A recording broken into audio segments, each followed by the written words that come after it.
निर्वाचित सदस्यों को बहुत बहुत बधाई और शुभकामनाएं देते हैं। आप सभी यहाँ देश के मतदाताओं का विश्वास जीतकर आए हैं। देश सेवा और जन सेवा का ये सौभाग्य बहुत कम लोगों को मिलता है। मुझे पूरा विश्वास है आप राष्ट्र प्रथम की भावना के साथ अपना दायित्व निभाएंगे, 140 करोड़ देशवासियों की आकांक्षाओं की पूर्ति का माध्यम बनेंगे।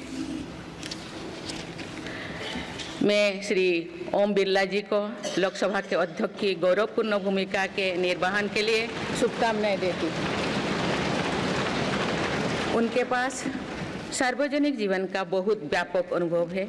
मुझे विश्वास है कि वे लोकतांत्रिक परंपराओं को अपने कौशल से नई ऊंचाई से देने में सफल होंगे। माननीय सदस्यगण, मैं आज कोटि कोटि देशवासियों को की तरफ से भारत के चुनाव आयोग का भी आभार व्यक्त करती हूँ। ये दुनिया का सबसे बड़ा चुनाव था। करीब 64 करोड़ मतदाताओं ने उत्साह और उमंग के साथ अपना कर्तव्य निभाया है। इस बार भी महिलाओं ने बढ़ चढ़कर मतदान में हिस्सा लिया है। इस चुनाव की बहुत सुखद तस्वीर जम्मू कश्मीर में भी सामने आए हैं। कश्मीर घाटी में वोटिंग के अनेक दशकों के रिकॉर्ड टूटे हैं। बीते 4 दशकों में कश्मीर में हमने बंद और हड़ताल के बीच कम मतदान का दौर ही देखा था। भारत के दुश्मन इसको वैश्विक मंचों पर जम्मू कश्मीर की राय के रूप में दुष्प्रचारित करते रहे, लेकिन इस बार कश्मीर घाटी ने देश और दुनिया में ऐसे हार ताकत को करारा जवाब दिया है। पहली बार इस लोकसभा चुनाव में घर पर जाकर भी मतदान कराया गया है। मैं लोकसभा चुनाव से जुड़ी हर कर्मी को सराहना करती हूं और अभिनंदन करती हूं। माननीय सदस्यगण, 2024 के लोकसभा चुनाव की चर्चा आज पूरी दुनिया में हो रही है। दुनिया देख रही है कि भारत के लोगों में लगातार तीसरी बार स्थिर और स्पष्ट बहुमत की सरकार बनाई है।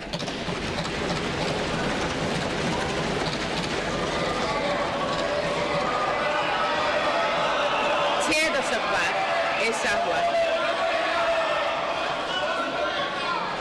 दशक बाद ऐसा हुआ है। ऐसा समय में जो भारत के लोगों की आकांक्षाएं सर्वोच्च स्तर पर है, लोगों ने मेरी सरकार पर लगातार तीसरी बार भरोसा जताया है।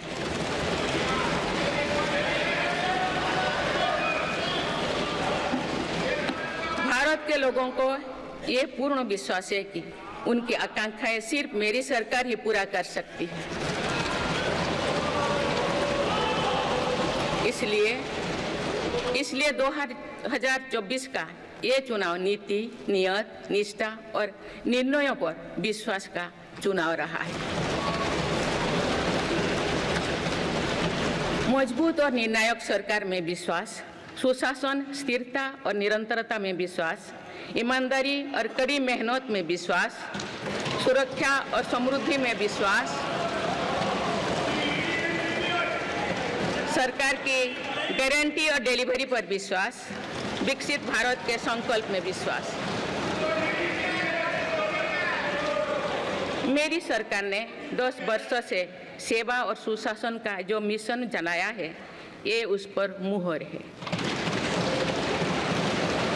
ये जनादेश है कि भारत की विकसित बनाने का काम बिना रुके चलता रहे और भारत अपने लक्ष्यों की प्राप्ति करते रहे।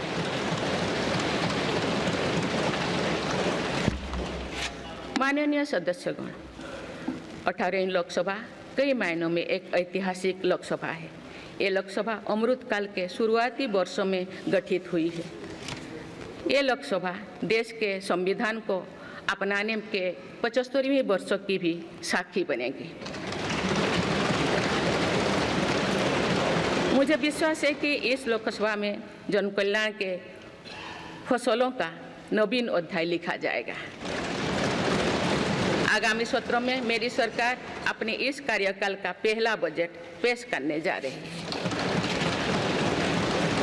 ये बजट सरकार की दूरगामी नीतियों और फ्यूचरिस्टिक विजन का एक प्रभावी दस्तावेज होगा। इस बजट में बड़े आर्थिक और सामाजिक निर्णयों के साथ ही अनेक ऐतिहासिक कदम भी देखने को मिलेंगे। भारत के तेज विकास की जन आकांक्षाओं का पूरा करने के लिए रिफॉर्म्स की गति अब और तेज की जाएगी। मेरी सरकार का मत है कि दुनिया भर में निवेशकों को आकर्षित करने के लिए राज्यों में स्वस्थ स्पर्धा हो। यही कॉम्पिटिटिव कोऑपरेटिव फेडरलिज्म की सच्ची स्पिरिट है।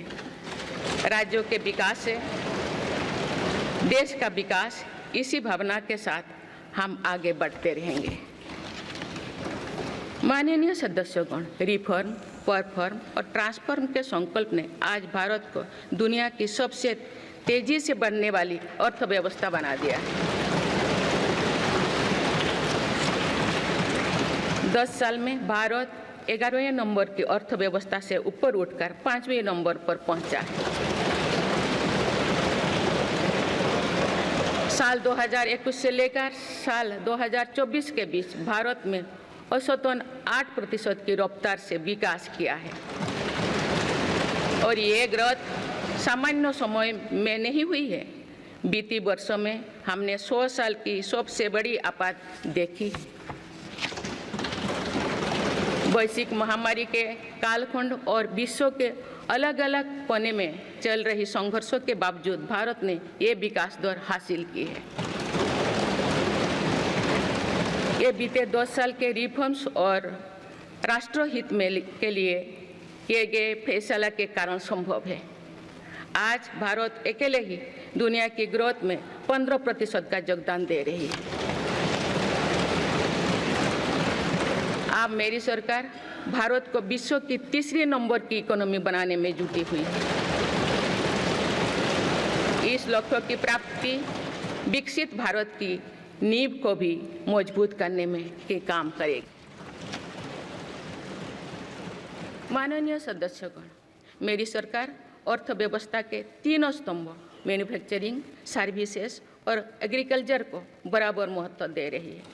PLI स्कीम्स और ईज ऑफ डूइंग बिजनेस से बड़े पैमाने पर निवेश और रोजगार के अवसर बढ़ रही है।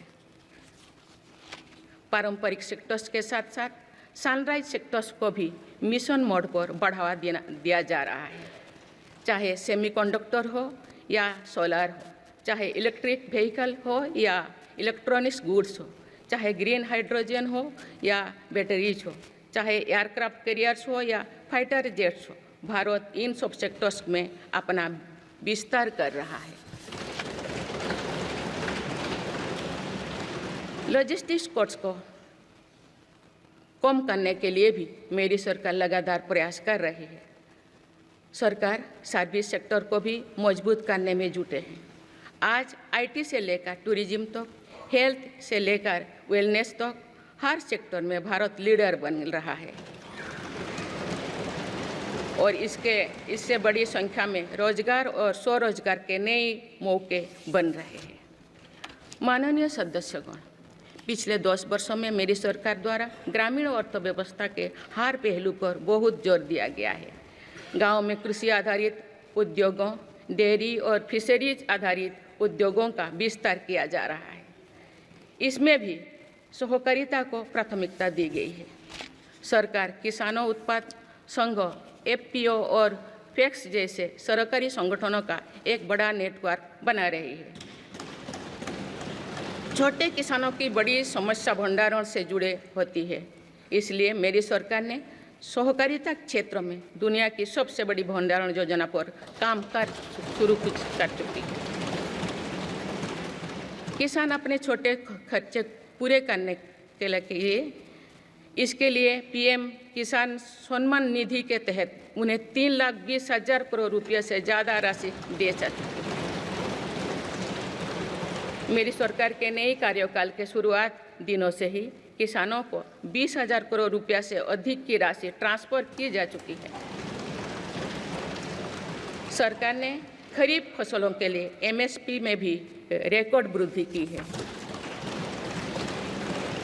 माननीय सदस्यगण, आज का भारत अपनी वर्तमान जरूरतों को ध्यान में रखते हुए अपनी कृषि व्यवस्था में बदलाव कर रहा है। हम ज़्यादा से ज़्यादा आत्मनिर्भर हो और ज़्यादा से ज़्यादा निर्यात से किसानों की आमदनी बढ़े, इस सोच के साथ नीतियाँ बनाई गई है, निर्णय लिए गए हैं। जैसे भारत दलहन और तिलहन में दूसरे देशों पर निर्भरता कम करने के लिए देश के किसानों को हर संभव मदद दे रहे हैं। ग्लोबल मार्केट में किस तरह के फूड प्रोडक्ट की डिमांड ज़्यादा है, इसके आधार पर नई रणनीति बनाई जा रही है। आजकल ऑर्गेनिक उत्पादों को लेकर दुनिया में डिमांड तेजी से बढ़ रही है। भारत के किसानों के पास इस डिमांड को पूरा करने के भरपूर क्षमता है। इसलिए सरकार प्राकृतिक खेती और इससे जुड़ी उत्पादों की सप्लाई चेन को सशक्त कर रही है। ऐसे प्रयासों से किसानों का खेती पर होने वाला खर्च भी कम होगा और उनकी आय भी और बढ़ेगी। माननीय सदस्यगण, आज का भारत दुनिया की चुनौतियां बढ़ाने के लिए नहीं बल्कि दुनिया को समाधान देने के लिए माना जाता है। विश्व बंधु के तौर पर भारत ने अनेक वैश्विक समस्याओं के समाधान को लेकर पहल की है। जलवायु परिवर्तन से लेकर खाद्य सुरक्षा तक, पोषण से लेकर सस्टेनेबल एग्रीकल्चर तक हम अनेक समाधान दे रहे हैं। हमारे मोटे अनाज श्रीअन्न की पहुंच सुपर फूड के तौर पर दुनिया के कोने कोने में हो, इसके लिए भी अभियान चल रहा है। भारत की पहल पर पूरी दुनिया ने वर्ष 2023 में इंटरनेशनल मिलेट्स ईयर मनाया है। आपने देखा है, हाल ही में पूरी दुनिया ने अंतर्राष्ट्रीय योग दिवस भी मनाया है। भारत की इस महान परंपरा की प्रतिष्ठा विश्व में लगातार बढ़ रही है। योग और आयुष को बढ़ावा देकर भारत एक स्वस्थ विश्व के निर्माण में मदद कर रही है। मेरी सरकार ने रिन्यूएबल एनर्जी की क्षमता भी कई गुना बढ़ाई है। हम जलवायु से जुड़े लक्ष्यों को निर्धारित समय से पहले प्राप्त करने की दिशा दिखा रहा है। नेट जीरो के लिए आज भारत के प्रयास कई दूसरे देशों को प्रेरित कर रहे हैं। इंटरनेशनल सोलर अलायंस जैसे पहल पर आज रिकॉर्ड संख्या में दुनिया के देश हमारे साथ जुड़े हैं। माननीय सदस्यगण, आने वाला समय ग्रीन एरा यानी हरित युग का है। मेरी सरकार इसके लिए भी हर जरूरी कदम उठा रही है। हम हरित उद्योगों पर निवेश बढ़ा रहे हैं, जिससे ग्रीन जॉब्स भी बढ़े हैं। ग्रीन एनर्जी हो या फिर ग्रीन मोबिलिटी, हर मोर्चे पर हम बड़े लक्ष्यों के साथ काम कर रहे हैं। मेरी सरकार अपने शहरों को दुनिया के बेहतरीन लिविंग स्पेस बनाने के लिए भी प्रतिबद्ध है। प्रदूषण से मुक्त, साफ सुथरे और सुविधा युक्त शहरों में रहना भारत के नागरिकों का हक है। विशेष रूप से छोटी शहरें और कस्बे में बीते 10 वर्षों से अभूतपूर्व निवेश किया गया है। भारत में आज दुनिया का तीसरे सबसे बड़ा डोमेस्टिक एविएशन मार्केट है। अप्रैल 2014 में भारत में सिर्फ 209 एयरलाइन रूट्स थे। अप्रैल 2024 में इनकी संख्या बढ़कर 605 हो गया है। हवाई यात्रा में हो रहे इस विस्तार का सीधा लाभ टियर 2, टियर 3 शहरों को हो रहा है। 10 वर्षों में देश के 21 शहरों तक मेट्रो सुविधाएं पहुंची है। वंदे मेट्रो जैसे कई योजनाएं पर काम चल रही है। भारत का पब्लिक ट्रांसपोर्ट दुनिया में बेहतरीन हो, इस लक्ष्य के साथ मेरी सरकार काम कर रही है। माननीय सदस्यगण, मेरा सरकार इन आधुनिक मापदंड पर काम कर रही है, जिससे भारत विकसित देश के सामने बराबरी से खड़े हो सके। इंफ्रास्ट्रक्चर का विकास इस दिशा में बदलते भारत की नई तस्वीर के रूप में उभारा है। मेरी सरकार ने 10 वर्षों में पीएम ग्रामीण सड़क योजना के तहत गांव में 3,80,000 किलोमीटर से ज़्यादा सड़कें बनाई। आज भारत में नेशनल हाईवेज और एक्सप्रेसवेज का जाल बिछ रहा है। नेशनल हाईवेज बनाने की गति में भी 2 गुनी से अधिक की वृद्धि हुई है। अहमदाबाद मुंबई के बीच हाई स्पीड रेल इकोसिस्टम का निर्माण कार्य भी तेजी से आगे बढ़ रहे हैं। मेरी सरकार ने उत्तर, दक्षिण और पूर्वी भारत के बुलेट ट्रेन कॉरिडोर्स के लिए फिजिबिलिटी स्टडीज शुरू करने का फैसला किया है। पहली बार देश में अंतर्देशीय जलमार्गों के विकास पर इतने व्यापक रूप से काम शुरू हुआ है। इसका बड़ा लाभ नॉर्थ ईस्ट को होगा। मेरी सरकार ने नॉर्थ ईस्ट के विकास के लिए 10 वर्षों में आवंटन में 4 गुना से अधिक की वृद्धि की है। सरकार इस क्षेत्र को एक्ट ईस्ट पॉलिसी के तहत स्ट्रेटेजिक गेटवेज बनाने के लिए काम कर रही है। नॉर्थ ईस्ट में हर तरह की कनेक्टिविटी का बढ़ाया जा रहा है। शिक्षा, स्वास्थ्य, पर्यटन, रोजगार, हर क्षेत्र में विकास कार्यों को आगे बढ़ाया जा रहा है। असम में 27,000 करोड़ रुपये की लागत से सेमीकंडक्टर प्लांट बनाया जा रहा है। यानी north east made in India chips को भी सेंटर होने वाला है। मेरी सरकार नॉर्थ ईस्ट में स्थायी शांति के लिए निरंतर काम कर रही है। पिछले इस 10 वर्षों में अनेक पुराने विवादों को हल किया गया, अनेक अहम समझौते हुई है। नॉर्थ ईस्ट में अशांत क्षेत्रों में तेज विकास करके चरणबद्ध तरीके से अफवाह हटाने का काम भी जारी है। देश के हर क्षेत्र में विकास के ये नए आयाम भारत के भविष्य का उद्घोष कर रहे हैं। माननीय सदस्य, वुमेन लेड डेवलपमेंट के लिए समर्पित मेरी सरकार ने महिला सशक्तिकरण के एक नई युग की शुरुआत की है। देश की नारी शक्ति लंबे समय तक लोकसभा और विधानसभा में अधिक भागीदारी की मांग कर रही थी। आप उनके पास नारी शक्ति बंधन अधिनियम की ताकत है। सरकार की योजना की वजह से पिछले 1 दशक में महिलाओं का आर्थिक सामर्थ्य बढ़ा है। आप जानते हैं कि बीते 10 वर्षों में बने 4 करोड़ पीएम आवास में से ज़्यादातर महिलाओं के नाम ही आवंटित हुई है। आप तीसरी कार्यकाल के शुरुआत में ही सरकार ने 3 करोड़ नए घर बनाने की स्वीकृति दे दी है। इनमें से भी अधिकतर घर महिलाओं के नाम पर ही आवंटित होंगे।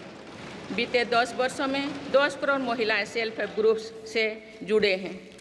मेरी सरकार ने 3 करोड़ महिलाओं को लखपति दीदी बनाने के लिए व्यापक अभियान चलाए हैं।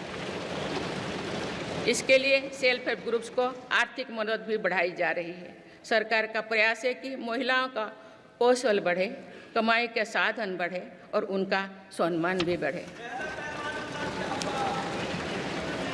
नमो ड्रोन दीदी योजना इस लक्ष्य की पूर्ति में सहायक बन रही है। इस योजना के तहत हजारों सेल्फ हेल्प ग्रुप्स की महिलाओं को ड्रोन दिए जा रहे हैं। ड्रोन पायलट बनने की ट्रेनिंग भी दी जा रही है। मेरी सरकार ने हाल ही में कृषि खेती सखी कार्यक्रम भी शुरू किया है।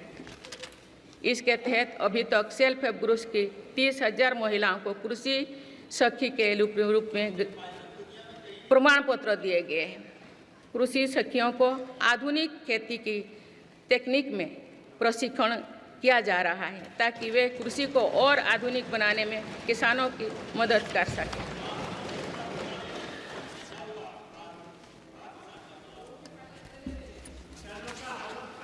माननीय सदस्यगण, मेरी सरकार का ये भी प्रयास है कि महिलाएं अधिक से अधिक बचत कर सकें। बैंक खातों में जमा राशि पर बेटियों को ज़्यादा ब्याज देने वाला सुकन्या समृद्धि योजना की लोकप्रियता से हम परिचित हैं। मुफ्त राशन और सस्ते गैस सिलेंडर की योजना से महिलाओं को बहुत लाभ हो रहा है। अब मेरी सरकार बिजली का बिल जीरो करने और बिजली बेचकर कमाई करने की योजना भी लाई है। पीएम सूर्यघर मुफ्त बिजली योजना के तहत घर की छत पर सोलर पैनल लगाए जा रहे हैं। इसके लिए मेरी सरकार प्रति परिवार 78,000 रुपया तक की मदद कर रही है। इतने कम समय में 1 करोड़ से ज़्यादा परिवार इन योजना में रजिस्टर कर चुके हैं। जिन घरों में सोलर पैनल लग चुके हैं, अब वहां बिजली का बिल जीरो हो गया है। माननीय सदस्यगण, विकसित भारत का निर्माण तो भी संभव है जब देश के गरीब, युवा, नारी शक्ति और किसान सशक्त होंगे। इसलिए मेरी सरकार की योजनाओं में सर्वोच्च प्राथमिकता इन्हीं 4 स्तंभों को दी जा रही है। हमारी कोशिश इन तो हर सरकारी योजना का लाभ पहुंचाने की है और यही सैचुरेशन को की अप्रोच भी है। जो भारत इस इच्छा शक्ति के साथ काम कर रही है कि सरकारी योजना से एक भी व्यक्ति छूटे नहीं, तो इसका लाभ सभी को होता है। सरकार की योजनाओं एवं सैचुरेशन अप्रोच के कारण ही 10 वर्षों में 25 करोड़ भारतीय गरीबी से बाहर निकले हैं। इसमें अनुसूचित जाति, अनुसूचित जनजाति, पिछले वर्ग, हर समाज, हर क्षेत्र के परिवार है। 10 वर्षों में लास्ट माइल डिलीवरी पर फोकस ने इन वर्गों का जीवन बदल दिया है। विशेषकर आदिवासी समाज में ये बदलाव और भी स्पष्ट नजर आ रहा है। 24,000 करोड़ रुपया से अधिक की पीएम जनमन जैसी योजना आज अति पिछड़े जनजातीय समूह के उत्थान का माध्यम बन रही है। सरकार पीएम सूरज पटल के माध्यम से वंचित वर्गों तक आजीविका के अवसरों को पहुंचाने के लिए सुलभ ऋण भी उपलब्ध करा रही है। मेरी सरकार दिव्यांग भाइयों और बहनों के लिए किफायती और स्वदेशी सहायक उपकरण विकसित कर रही है। देश भर में प्रधानमंत्री दिव्याशा केंद्रों का भी विस्तार किया जा रहा है। वंचितों की सेवा का ये संकल्प ही सच्चा सामाजिक न्याय है। माननीय सदस्यगण, देश की श्रम शक्ति के सम्मान के लिए श्रमिक बंधुओं का कल्याण और सशक्तिकरण मेरी सरकार की प्राथमिकता है। मेरी सरकार श्रमिकों के लिए सामाजिक सुरक्षा योजनाओं को एकीकृत कर रही है। डिजिटल इंडिया तथा डाकघरों के नेटवर्क का उपयोग करके दुर्घटना और जीवन बीमा के कवरेज को बढ़ाने का काम हो रहा है। पीएम स्वनिधि का विस्तार किया जाएगा और ग्रामीणों और सेमी अर्बन क्षेत्रों के रेहड़ी पटरी वाले भाइयों बहनों को भी इसके दायरे में लाया जाएगा। माननीय सदस्यगण, बाबा साहेब डॉक्टर भीमराव अंबेडकर का मानना था कि किसी भी समाज की प्रगति समाज के निचले तबके की प्रगति पर निर्भर करती है। पिछले 10 वर्षों में राष्ट्र की उपलब्धियों और विकास का आधार गरीब का सशक्तिकरण रहा है। मेरी सरकार ने पहली बार गरीब को ये एहसास करवाया कि सरकार उनकी सेवा में है। कोरोना के कठिन समय में सरकार ने 80 करोड़ लोगों को मुफ्त राशन देने के लिए पीएम गरीब कल्याण अन्न योजना शुरू की। इस योजना का लाभ उन परिवारों को भी मिल रहा है जो गरीबी से बाहर निकले हैं, ताकि उनके कदम वापस पीछे ना जाए। स्वच्छ भारत अभियान में भी गरीब के जीवन की गरिमा से लेकर उसके स्वास्थ्य तक का राष्ट्रीय महत्व का विषय बनाया है। पहली बार देश में करोड़ों गरीबों के लिए शौचालय बनाया गया है। ये प्रयास हमें आश्वस्त करते हैं कि देश आज महात्मा गांधी के आदर्शों का सच्चे अर्थों में अनुसरण कर रहा है। मेरी सरकार 55 करोड़ लाभार्थियों को आयुष्मान भारत योजना के तहत मुफ्त स्वास्थ्य सेवाएं भी उपलब्ध करवाए हैं। देश में 25,000 जन औषधि केंद्रों को खोलने का काम भी तेजी से चल रहा है। आप इस क्षेत्र में सरकार एक और निर्णय लेने जा रही है। आप आयुष्मान भारत योजना के तहत मुफ्त इलाज का लाभ 70 वर्षों से अधिक उम्र के सभी बुजुर्गों को भी मिलेगा। माननीय सदस्यगण, अक्सर विरोधपूर्वक मानसिकता और संकीर्ण स्वार्थों के कारण लोकतंत्र की मूल भावना का बहुत अहित हुआ है। इसका प्रभाव संसदीय प्रणाली पर भी पड़ता है और देश की विकास यात्रा पर भी पड़ता है। देश में कई दशकों तक अस्थिर सरकार के दौर में कई सरकारें चाहते हुए भी ना रिफॉर्म कर पाए और ना ही आवश्यक निर्णय ले पाए। भारत की जनता ने निर्णायक बनकर इस स्थिति को बदला है। बीते 10 वर्षों में ऐसे अनेक रिफॉर्म्स हुई है जिनका बहुत लाभ देश को आज मिल रहा है।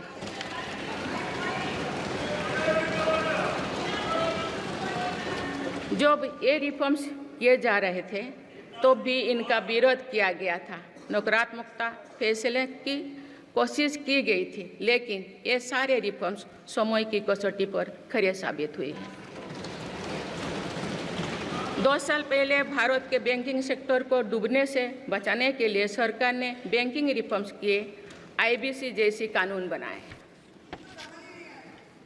आज इन्हीं रिफॉर्म्स ने भारत के बैंकिंग सेक्टर को दुनिया के सबसे मजबूत बैंकिंग सेक्टर में से एक बना लिया है। हमारे सार्वजनिक क्षेत्रों के बैंक आज मजबूत और लाभदायक है। सार्वजनिक क्षेत्रों के बैंकों के लाभ 2023-24 में 1.4 लाख करोड़ रुपये को पार कर गया, जो पिछले वर्षों की तुलना में 35% अधिक है। हमारे बैंकों की मजबूती उन्हें ऋण आधार का विस्तार करने और राष्ट्र के आर्थिक विकास में योगदान करने के लिए सक्षम बनाती है।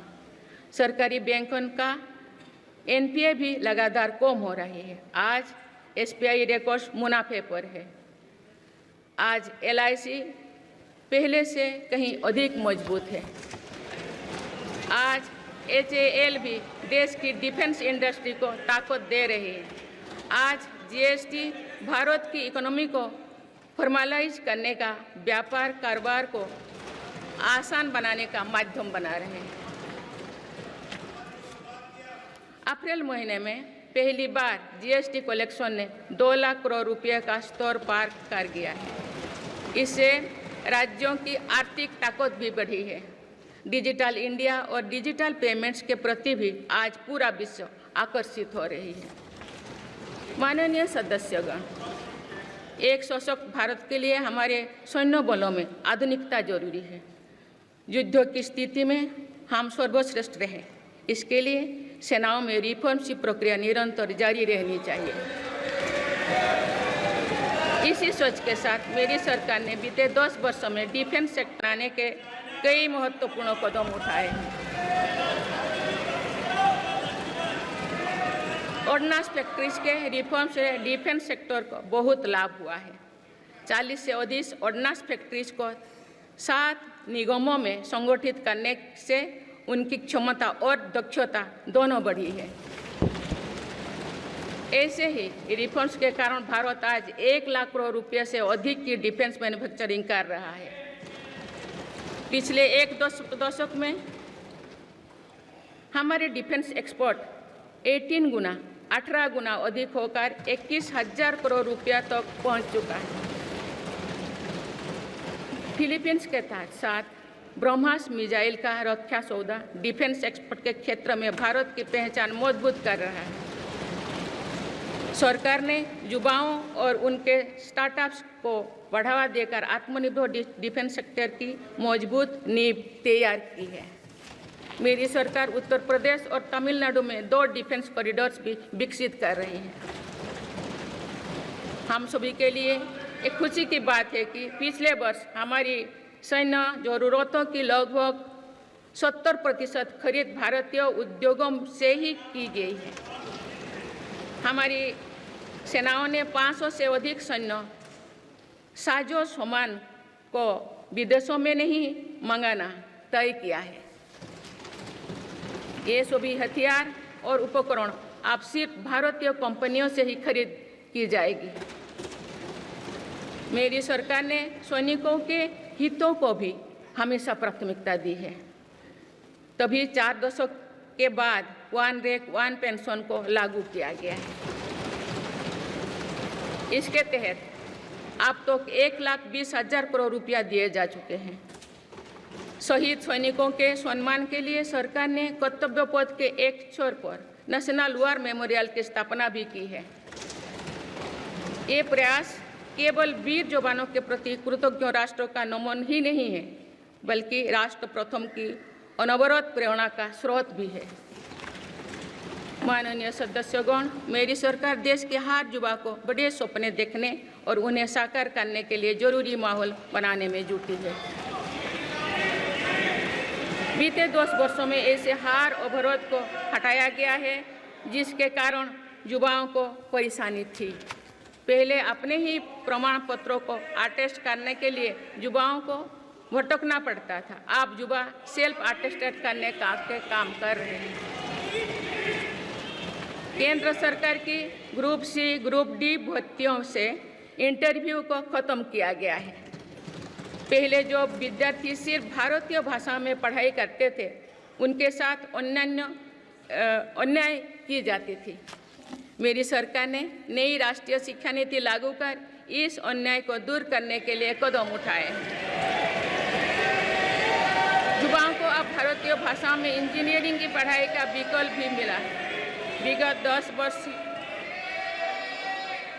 में देश में 7 नई IIT, 16 IIIT, 7 IIM, 15 नए एम्स, 315 मेडिकल कॉलेज और 390 विश्वविद्यालय स्थापित किया गया है।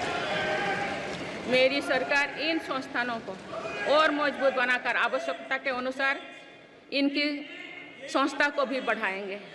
सरकार एक डिजिटल विश्वविद्यालय बनाने की दिशा में भी काम कर रही है। अटल टिंकरिंग लैब्स, स्टार्टअप इंडिया और स्टैंडअप इंडिया जैसे अभियान हमारे युवाओं का सामर्थ्य बढ़ा रहे हैं।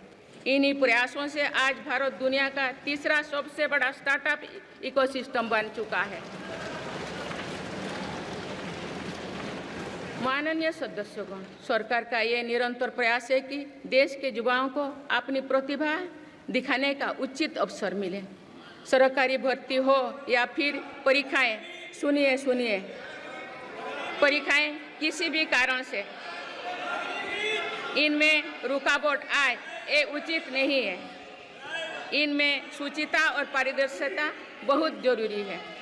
हाल ही में कुछ परीक्षाओं में हुई पेपर लीक की घटनाओं की निष्पक्ष जांच और दोषियों को कड़ी से कड़ी सजा दिलवाने के लिए मेरी सरकार प्रतिबद्ध है। इससे पहले भी हमने देखा है कि कई राज्यों में पेपर लीक की घटनाएं होती रही है। इस पर दलीय राजनीति से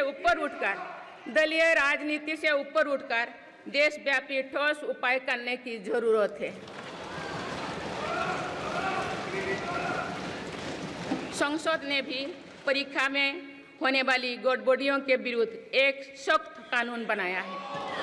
मेरी सरकार परीक्षाओं से जुड़ी संस्थाओं, उनके कामकाज के तरीके, परीक्षा प्रक्रिया सभी में बड़ी सुधार करने की दिशा में काम कर रही है। माननीय सदस्यगण, मेरी सरकार ने युवाओं की राष्ट्र निर्माण में भागीदारी और बढ़ाने के लिए मेरा युवा भारत माय भारत अभियान की शुरुआत भी की है। इसमें अब तक 1.5 करोड़ से अधिक युवाओं का पंजीकरण हो चुका है। इस पहल से युवाओं में नेतृत्व कौशल और सेवा भावना का बीजारोपण होगा। आज हमारे युवाओं को खेलों में भी आगे बढ़ने के नए अवसर मिल रहे हैं। मेरी सरकार के प्रभावी प्रयासों का परिणाम है कि भारत के युवा खिलाड़ी वैश्विक मंचों पर रिकॉर्ड संख्या में मेडल्स जीत रहे हैं। कुछ ही दिनों बाद पेरिस ओलंपिक्स में भी शुरू होने वाले जा रहे हैं। ओलंपिक्स में देश का प्रतिनिधित्व करने वाले हर खिलाड़ी पर हमें गर्व है। मैं उन्हें अपनी शुभकामनाएं देती हूँ। इन उपलब्धियों को और आगे ले जाने के लिए भारतीय ओलंपिक संघ 2036 ओलंपिक्स खेलों की मेजबानी की तैयारी भी कर रही है।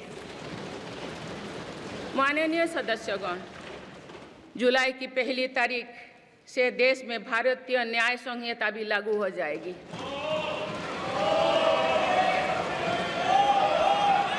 अंग्रेजी राज में गुलामों को दौड़ देने की मानसिकता थी। दुर्भाग्य से आज़ादी के अनेक दशकों तक गुलामी के दौर की यही दंड व्यवस्था चलती रही। इसे बदलने की चर्चा अनेक दशकों से की जा रही थी, लेकिन ये साहस भी मेरी सरकार ने ही करके दिखाए हैं। अब दंड के जगह न्याय को प्राथमिकता होगी, जो हमारे संविधान की भी भावना है। इन नई कानूनों से न्याय प्रक्रिया में तेजी आएगी। आज जो विदेश अलग अलग क्षेत्रों में गुलामी की मानसिकता से मुक्त पा रहे हैं, तो ये उस दिशा में बहुत बड़ा कदम है और ये हमारे स्वतंत्रता सेनानियों की सच्ची श्रद्धांजलि भी है। मेरा सरकार ने सीएए कानून के तहत शरणार्थियों को नागरिकता देना शुरू कर दिया है। इससे बंटवारे से पीड़ित अनेक परिवारों के लिए सम्मान का जीवन जीना तय हुआ है। जिन परिवारों को सीएए के तहत नागरिकता मिली है, मैं उनके बेहतर भविष्य की कामना करती हूँ।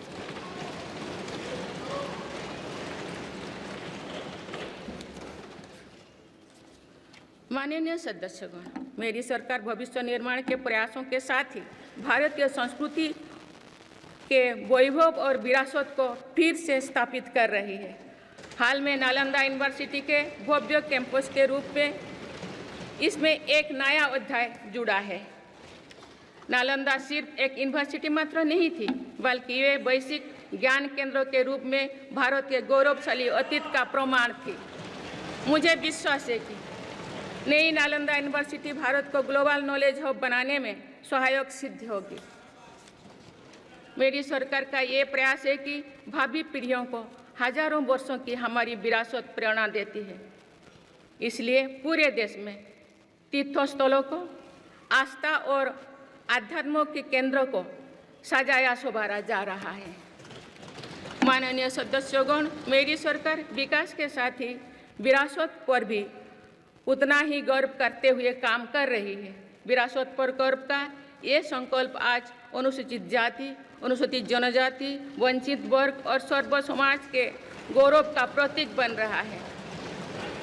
मेरी सरकार ने भगवान बिरसा मुंडा के जन्म दिवस को जनजातीय गौरव दिवस के रूप में मनाने की शुरुआत की है।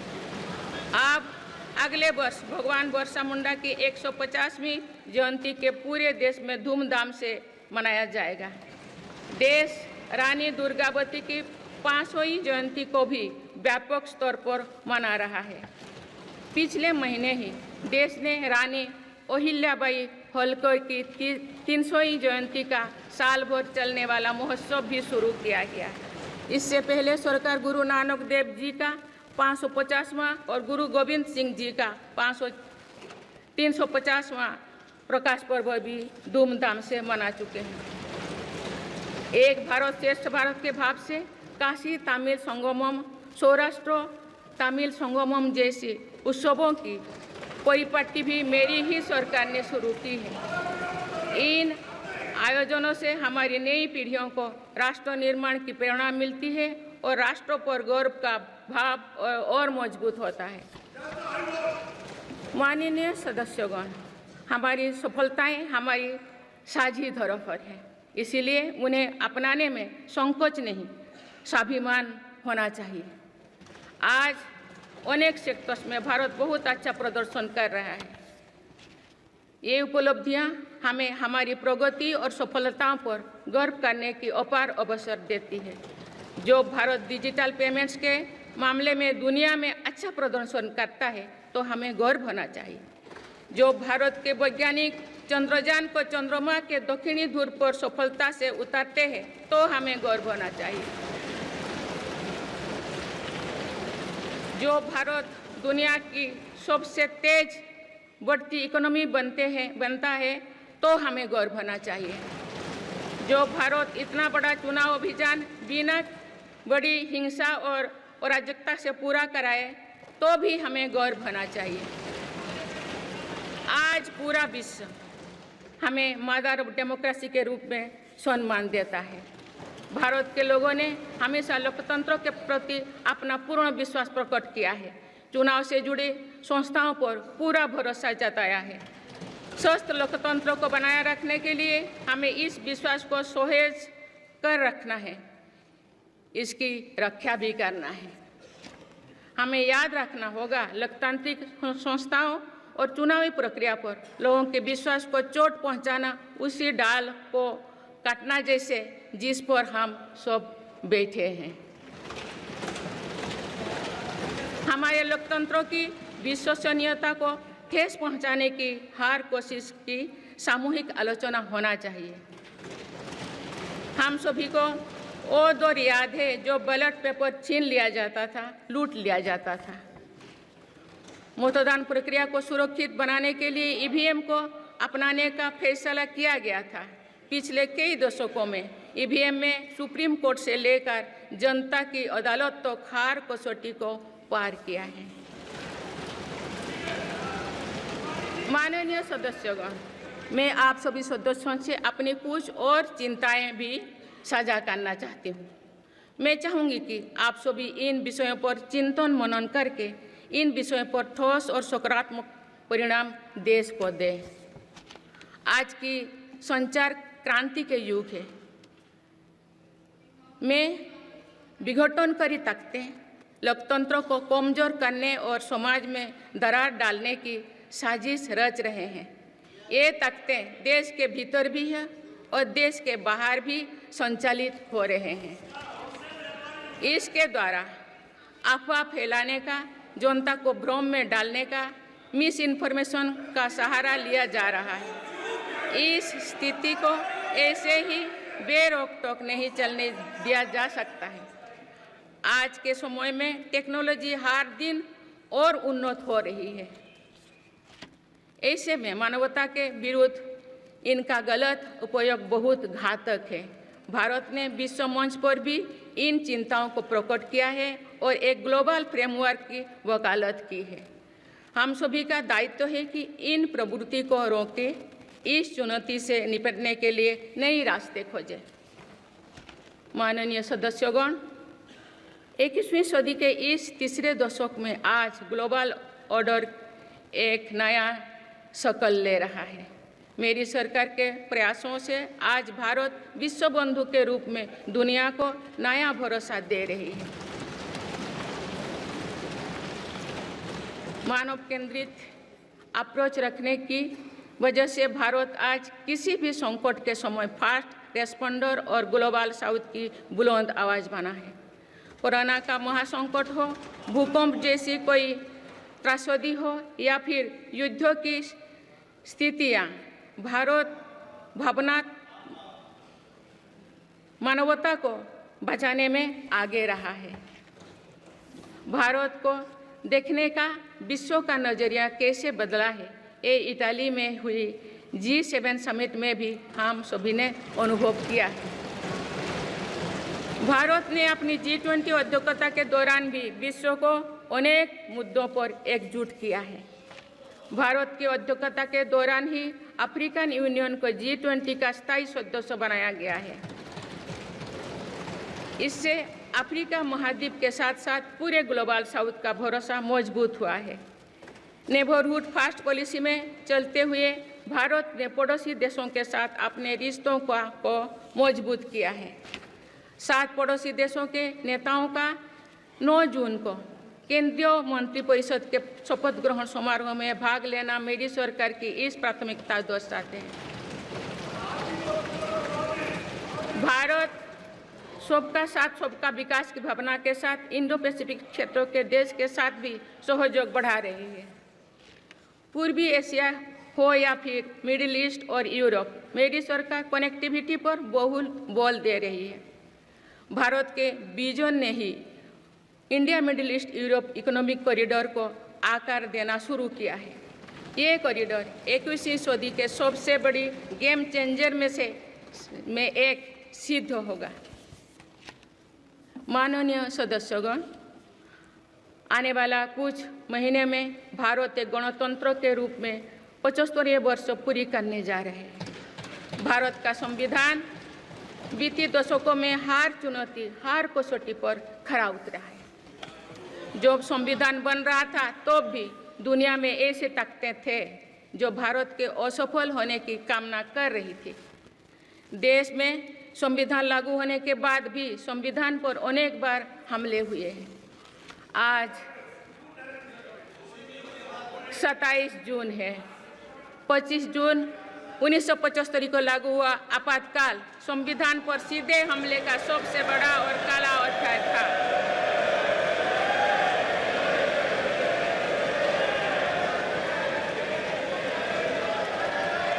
तो पूरे देश में हाहाकार मच गया था, लेकिन ऐसी असंवैधानिक ताकतों पर देश ने विजय प्राप्त करके दिखाया, क्योंकि भारत के मूल में गणतंत्र की परंपराएं रही है।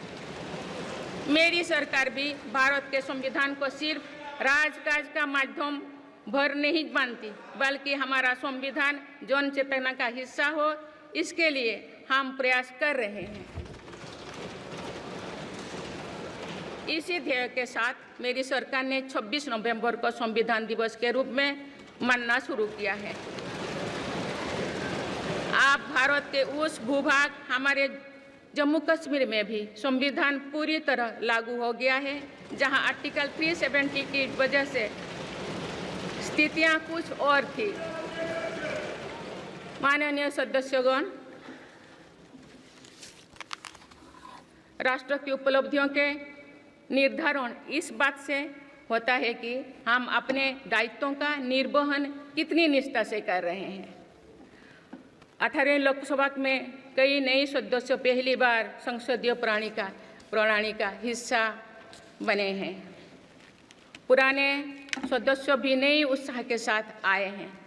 आप सभी जानते हैं कि आज का समय हर प्रकार से भारत के लिए बहुत अनुकूल है। आने वाले वर्षों में भारत की सरकार और संसद का क्या निर्णय लेती है, क्या नीतियां बनाती है, इस पर पूरा विश्व की नज़र है। इस अनुकूल समय का अधिक से अधिक लाभ देश को मिले, ये दायित्व सरकार के साथ साथ संसद के हर सदस्यों का भी होना चाहिए। पिछले 10 वर्षों में जो रिफॉर्म्स हुई है, जो नया आत्मविश्वास देश में आया है, इससे हम विकसित भारत बनाने के लिए नई गति प्राप्त कर चुके हैं। हम सभी को ये हमेशा ध्यान रखना है कि विकसित भारत का निर्माण देश के हर नागरिक की आकांक्षा है, संकल्प भी है। इस संकल्प की सिद्धि में अवरोध पैदा ना हो, ये हम सभी का दायित्व है भी, कर्तव्य भी है। नीतियों का विरोध और संसदीय कामकाज का विरोध दो भिन्न बातें हैं। जब संसद सुचारू रूप से चलती है, जब यहाँ स्वस्थ चर्चा परिचर्चा होती है, जब दूरगामी निर्णय होते हैं, तो लोगों का विश्वास सिर्फ सरकार ही नहीं, पूरी व्यवस्था पर बनता है। इसीलिए मुझे भरोसा है कि संसद के पल पल का सदुपयोग होगा, जनहित को प्राथमिकता मिलेगा। माननीय सदस्यगण, हमारे वेदों में हमारे ऋषियों ने हमें कुछ नीति वाणी दिए हैं, जैसे कि समान मंत्र हो समिति ही समानी की प्रेरणा दी है। अर्थात हम एक समान विचार और लक्ष्य लेकर एक साथ काम करें, यही इस संसद की मूल भावना है।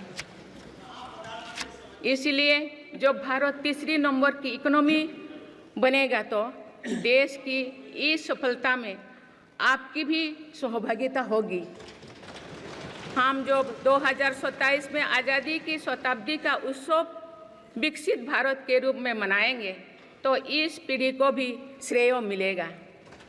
आज हमारे युवाओं में जो सामर्थ्य है, आज हमारे संकल्प में जो निष्ठा है, हमारी जो असंभव सी लगने वाली उपलब्धियां हैं, ये इस बात का प्रमाण है कि आने वाला दौर भारत का दौर है। ये सदी भारत की सदी है और इसका प्रभाव आने वाली 1000 वर्षों तक रहेगा। आइए हम सब मिलकर पूर्ण कर्तव्यनिष्ठा के साथ राष्ट्रीय संकल्पों की सिद्धि में जुट जाएं, विकसित भारत बनाएं। आप सभी को मेरा बहुत बहुत बहुत शुभकामनाएं। धन्यवाद। जय हिंद, जय भारत।